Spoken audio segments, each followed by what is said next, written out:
everyone. Steve Harville with Creative Ventures, and welcome to our latest edition in the Over Coffee video series. You know, we are current inhabitants of a world starved for constant entertainment.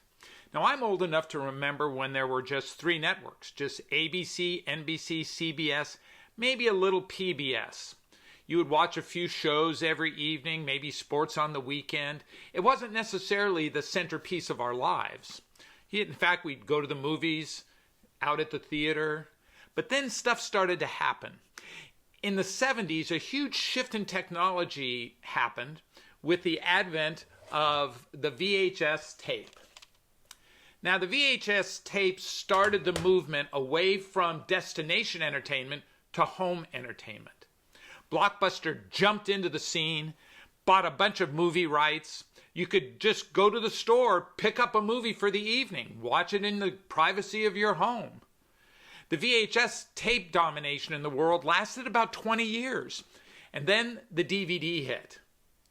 And in the late 1990s, Netflix created a unique mail order system. And now you simply mailed in what you wanted. They'd send it to you in your mailbox. You never even had to leave your house. You didn't have to get in the car and go anywhere. You just stayed home. Your home became the castle of entertainment. Now, at that same time, HBO was doing some work in a really unique idea. They weren't just going to run movies. They were going to create original programming. Cue The Sopranos. With The Sopranos came a wave of quality programming that could be done by someone other than a major movie studio or one of the major television networks. At the very beginning, there was a company called Real Networks, and they hit the scene with entertainment via the internet and opened the door to what would become a tsunami of streaming services. At this point, our need for constant entertainment became as addictive as crack. Streaming services were everywhere, and they became the ultimate disruptor, fundamentally shifting the entertainment industry. There are currently over 200 streaming services led by Netflix and Amazon Prime, Disney Plus, and Apple Plus. The average American has 4 streaming services and pays about $70 a month.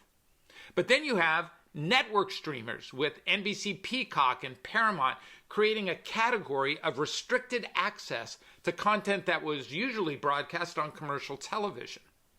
Now, I'm not even counting YouTube, TikTok, Instagram, the other sources of streaming entertainment. American adults jam their faces in some sort of an electronic device on an average of 10 hours a day. Most of the youth around today have grown up with that type of entertainment landscape. For them, it's the norm. They created an entire new word, binging, where if you think you have trouble socializing because you never get out of your house because you're watching 25 consecutive episodes of The Big Bang Theory. Now, don't get me wrong.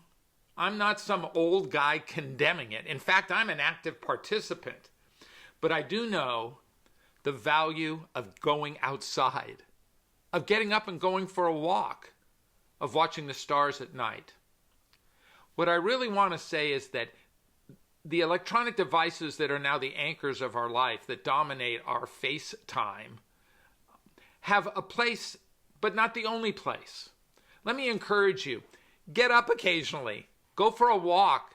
Think, dream, leave your ear pods out. Take a look at what's going on around you. I guarantee you that form of entertainment, the natural world, is just as good as the streaming elements that you get, and they make a perfect pair.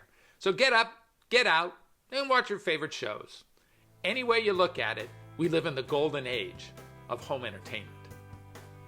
Thanks for listening. Look forward to seeing you next time on Over Coffee.